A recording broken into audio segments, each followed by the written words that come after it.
So you get the picture? The creatures like Lucy have the ape orientation of the iliac blades. Now, what are the evolutionists going to do about that? You're not going to believe this. Nova, have you heard Nova? There was a PBS Nova series in which Dr. Owen Lovejoy, a very distinguished, famous paleoanthropologist, was involved. And he's looking at Lucy's skeleton here, and he's lamenting the fact that the hips are all wrong. They're supposed to be human-like hips, so you can walk the way the Laetoli footprints showed she walked, but they don't look like human hips, they look like ape hips. What to do about this? Watch it. You'll get a big kick out of this. The ape that stood up, it was a revolutionary idea.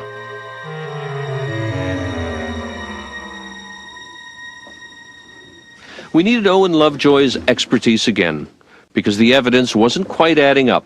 The knee looked human, but the shape of her hip didn't. Superficially, her hip resembled a chimpanzee's, which meant that Lucy couldn't possibly have walked like a modern human. But Lovejoy noticed something odd about the way the bones had been fossilized.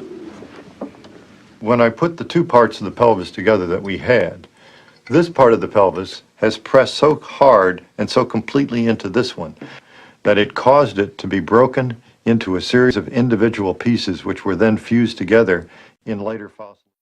So you see they were broken and they don't fit together properly.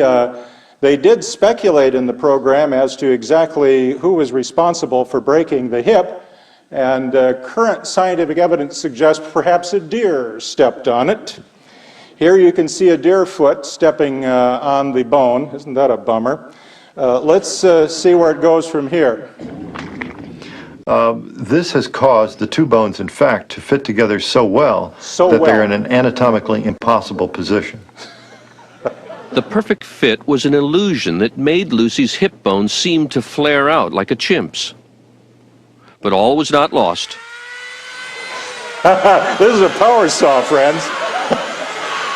You may want to put your goggles on. Lovejoy decided he could restore the pelvis to its natural shape.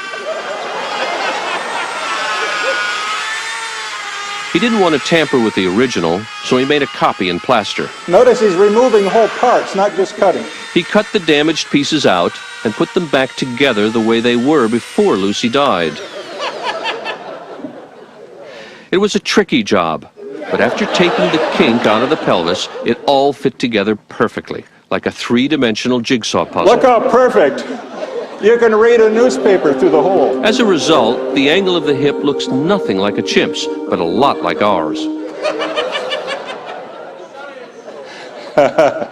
Yeah, now, this is what we call science. You can teach this in the public schools, but you can't criticize it, because if you do, that would be religious. So,